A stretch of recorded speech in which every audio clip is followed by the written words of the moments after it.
Welcome to our channel APJ study material. जैसे कि lesson 10 की सीरीज़ चल रही है, तो इसमें आज हिस्ट्री का लेसन 10 है और आज का हमारा टॉपिक है गौतम बुद्ध। तो हम देखेंगे इसे कैसे बनाएंगे। सबसे पहले लेफ्ट हैंड साइड पे हम डालेंगे डेट, विषय जो भी होगा वो डालेंगे, इतिहास, फिर प्रकरण डालेंगे, टॉपिक जो होगा वो डालेंगे, ठीक है, और टॉपिक को हमेशा अंडरलाइन करेंगे। फिर राइट हैंड साइड पे हम डालेंगे कक्षा, क्लास जो भी होगी वो, और चक्र डालेंगे, पीरियड, अवधि जो भी टाइम होगा वो यहाँ डालेंगे। फिर आ जाएगा सामान्य उद्देश्य। सामान्य उद्देश्य कॉलेज से मिलेंगे, नहीं मिलते हैं तो आप यहाँ से देख के लिख सकते हैं। फिर आ जाएगा हमारा विशिष्ट उद्देश्य। विशिष्ट उद्देश्य में ज्ञानात्मक उद्देश्य, इसमें हम लिखेंगे छात्रों को यह ज्ञान प्राप्त होगा कि किस प्रकार गौतम बुद्ध ने समाज का दृष्टिकोण बदला। जो भी हमारा टॉपिक होगा उसको हम यहाँ पे लिखेंगे। इसके बाद नेक्स्ट हमारा आ जाता है बोधात्मक उद्देश्य। बोधात्मक उद्देश्य में हमने यहाँ लिखा है छात्रों को गौतम बुद्ध का जीवन किस प्रकार प्रभावित करेगा, यह मानव का कल्याण करती है। फिर अनुप्रयोगात्मक उद्देश्य, फिर सहायक सामग्री आ जाएगा। सहायक सामग्री में हम जो भी चीज़ें टीचिंग के टाइम पे यूज़ करते हैं वही लिखेंगे, जैसे पॉइंटर, रोलर बोर्ड, जो भी चीज़ें हम यूज़ करते हैं वो लिखेंगे। पूर्व ज्ञान कि बच्चों को जो हम टॉपिक पढ़ा रहे हैं उसका पूर्व ज्ञान है या नहीं, लिखेंगे छात्र गौतम बुद्ध के बारे में पूर्व ज्ञान रखते होंगे। इसके बाद नेक्स्ट हमारा आ जाएगा इंट्रोडक्टरी क्वेश्चन, प्रस्तावना प्रश्न। यहाँ पे 2 कॉलम बनेंगे, छात्र अध्यापिका क्रिया और छात्र अनुक्रिया, ठीक है। तो सबसे पहला क्वेश्चन हमने यहाँ पे लिया है, यहाँ पे कॉलेज के अकॉर्डिंग होंगे, कहीं पे 3 बनवाते हैं क्वेश्चन, कहीं पे 4, कहीं पे 5, तो हमारे में 3 बनवाए गए हैं, तो उसके अकॉर्डिंग है ये। सबसे पहले है महावीर स्वामी किस धर्म के संस्थापक थे, तो बच्चे उत्तर देंगे महावीर स्वामी जैन धर्म के संस्थापक थे। अब हम यहाँ लिखेंगे जैन धर्म के बाद किस धर्म का उदय हुआ, बच्चे उत्तर देंगे जैन धर्म के बाद बौद्ध धर्म का उदय हुआ। अब हमने बौद्ध धर्म से यहाँ पे तीसरा क्वेश्चन बनाया है कि बौद्ध धर्म के संस्थापक कौन थे। ये हो गया प्रॉब्लमेटिक क्वेश्चन, बच्चे इसका अनक्लियर उत्तर देंगे। तो हम यहाँ पे उद्देश्य कथन में लिखेंगे बौद्ध धर्म के संस्थापक गौतम बुद्ध हैं। आज हम लोग गौतम बुद्ध के बारे में विस्तार पूर्वक पढ़ेंगे, ठीक है। इसके बाद आ जाएगा हमारा सबसे पहला टीचिंग पॉइंट जो भी होगा, तो हमारा यहाँ पे है पहला टीचिंग पॉइंट गौतम बुद्ध का जीवन परिचय। तो इससे हमने ये पहला क्वेश्चन बनाया है कि बौद्ध धर्म के संस्थापक कौन थे, बच्चे इसका उत्तर देंगे। फिर नेक्स्ट क्वेश्चन है गौतम बुद्ध के बारे में आप क्या जानते हैं, तो बच्चे इसका अनक्लियर उत्तर देंगे, तो हम यहाँ स्पष्टीकरण कथन देंगे। तो हमने यहाँ पे लिखा हुआ है गौतम बुद्ध का जन्म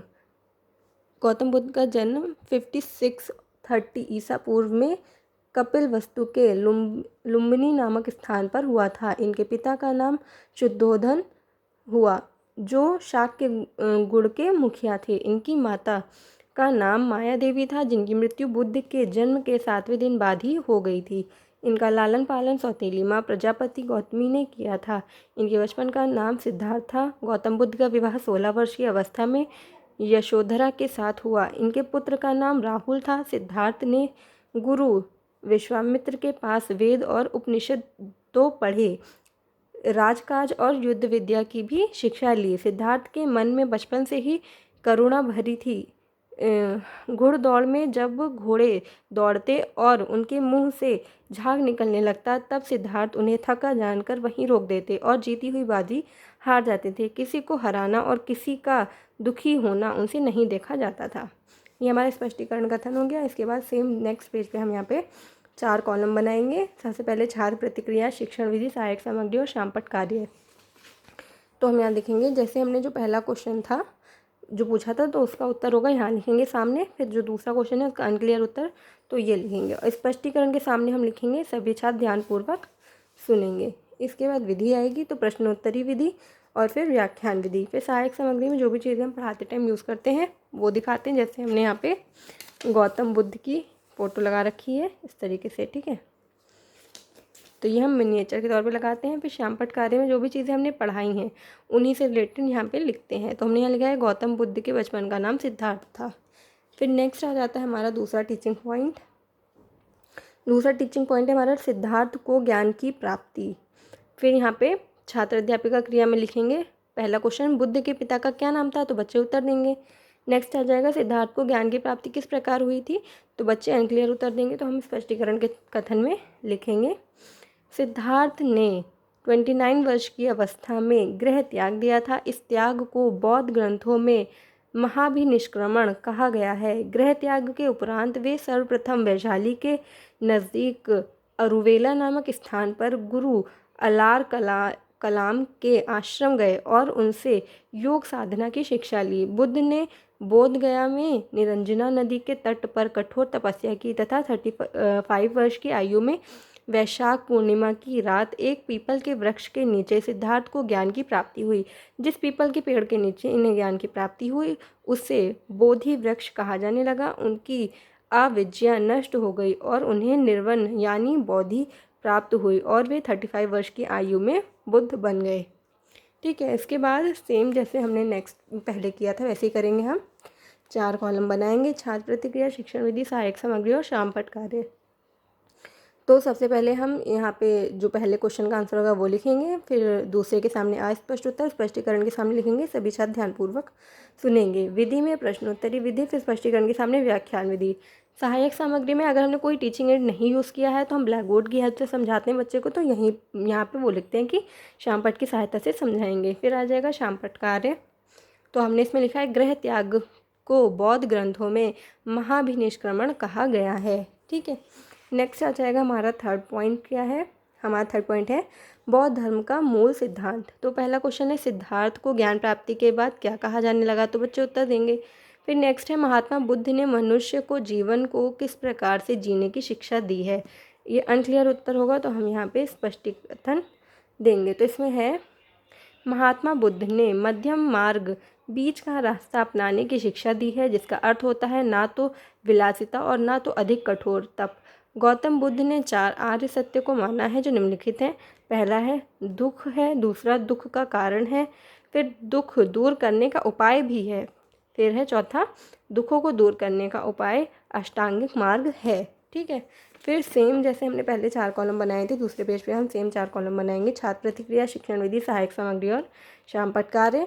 पहले क्वेश्चन का आंसर लिखेंगे गौतम बुद्ध, दूसरे का अस्पष्ट उत्तर और स्पष्टीकरण के सामने सभी छात्र ध्यानपूर्वक सुनेंगे। विधि में प्रश्नोत्तरी विधि और स्पष्टीकरण के सामने व्याख्यान विधि। सहायक सामग्री हमने ब्लैक बोर्ड की हेल्प से पढ़ाया है तो हम लिखेंगे शामपट की सहायता से समझाएंगे। फिर शामपट कार्य में हमने लिखा है मध्यम मार्ग बीच का रास्ता अपनाने की शिक्षा दी है। ठीक है, फिर नेक्स्ट आ जाएगा हमारा लास्ट टीचिंग पॉइंट है बौद्ध धर्म के संप्रदाय। तो पहला क्वेश्चन है इसमें गौतम बुद्ध ने कितने आर्य सत्यों को माना है, बच्चे उत्तर देंगे। दूसरा है बौद्ध धर्म में कितने संप्रदाय थे, ये तो अनक्लियर आंसर होगा तो यहाँ स्पष्टीकरण कथन में हम लिखेंगे बौद्ध सिद्धांतों को लेकर के बौद्ध अनुयायियों में मतभेद हुआ और कनिष्क के समय यह 2 संप्रदायों में विभक्त हो गया, हीनयान तथा महायान। बौद्ध धर्म के आदर्शों को यथावत स्वीकार करने वाले हीनयानी तथा उस समय के साथ उन सिद्धांतों में परिवर्तन कर उन्हें अपनाने वाले महायानी कहलाए। हीनयान का अर्थ निम्न तथा महायान का अर्थ उत्कृष्ट था। महायान सर्वव्यापक एवं साधारण के लिए सुलभ था। इन दोनों संप्रदायों में कुछ अंतर भी थे, जैसे हीनयान बौद्ध धर्म का मूल था, महायान नवीन रूप था। ठीक है, ऐसे ही अब इसके सामने भी हम सेम 4 कॉलम बनाएंगे। छात्र प्रतिक्रिया, शिक्षण विधि, सहायक सामग्री और शामपट कार्य। फिर पहले क्वेश्चन का आंसर लिखेंगे 4 सत्य, फिर दूसरे का अस्पष्ट उत्तर और स्पष्टीकरण के सामने सभी छात्र ध्यानपूर्वक सुनेंगे। फिर प्रश्नोत्तरी विधि, व्याख्यान विधि ब्लैक बोर्ड की हेल्प से पढ़ाएंगे तो शामपट की सहायता से समझाया। फिर शामपट कार्य में हम लिखेंगे 2 संप्रदायों में बट गया, प्रथम हीनयान निम्न और द्वितीय है महायान उत्कृष्ट। मूल संप्रदाय हीनयान था। ठीक है, ये हो गया। अब नेक्स्ट हमारा आ जाएगा बोधात्मक उद्देश्य। जो भी हमने 4 पॉइंट पढ़ाए हैं उन्हीं से ही हम ये 4 क्वेश्चन लेंगे। पहले से ये लिया है, दूसरे से ये, तीसरे से ये, चौथे से ये। तो पहला है हमारा गौतम बुद्ध के बचपन का क्या नाम था। दूसरा है जिस वृक्ष के नीचे गौतम बुद्ध को ज्ञान की प्राप्ति हुई उसे क्या कहा जाने लगा। थर्ड है गौतम बुद्ध ने कितने आर्य सत्य बताए हैं। फोर्थ है बौद्ध धर्म किन 2 संप्रदायों में बट गया, नाम बताओ। अब ये हो गया। फिर आ जाएगा हमारा शामपट कार्य। शामपट कार्य में सबसे पहले लेफ्ट हैंड साइड पर हम दिनांक, विषय और प्रकरण डालेंगे, टॉपिक को अंडरलाइन करेंगे, राइट हैंड साइड पे कक्षा चक्र अवधि डालेंगे और इस तरीके से हम अपने क्वेश्चन के आंसर देंगे। जैसे पहले का आंसर था गौतम बुद्ध ने बचपन का क्या नाम बताया।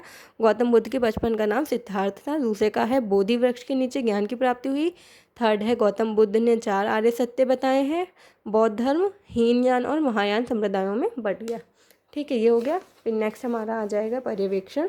पर्यवेक्षण में हम लिखेंगे छात्र अध्यापिका छात्रों को शामपट पर किए गए कार्य को अपनी उत्तर पुस्तिका में उतारने का निर्देश देते हुए निरीक्षण करेगी। उसके बाद आ जाएगा पुनरावृत्ति प्रश्न। पुनरावृत्ति प्रश्न जो भी हमने 4 पॉइंट पढ़ाए हैं उन्हीं से ही एक एक करके लेते हैं, तो हम यहाँ पे बनाएंगे। ये हमारे राइट रॉन्ग भी हो सकते हैं या फिर इन द ब्लैंक्स भी हो सकते हैं। तो हमने यहाँ लिया है बौद्ध। गौतम बुद्ध के पिता का क्या नाम था? गृह त्याग को बौद्ध ग्रंथों में डैश कहा जा गया है। महात्मा बुद्ध ने डैश मार्ग अपनाने की शिक्षा दी है। हीनयान डैश धर्म का मूल था। फिर आ जाएगा हमारा गृह कार्य। गृह कार्य में हमने लिखा है गौतम बुद्ध के बारे में याद करके आना है। तो यहाँ पे गृह कार्य देने के बाद हमारा एक लेसन प्लान कंप्लीट हो जाता है। उम्मीद है इस वीडियो से आपको अपना लेसन प्लान बनाने में हेल्प मिलेगी। अगर वीडियो अच्छी लगे तो चैनल को लाइक करें, शेयर करें एंड सब्सक्राइब करें। Thank you.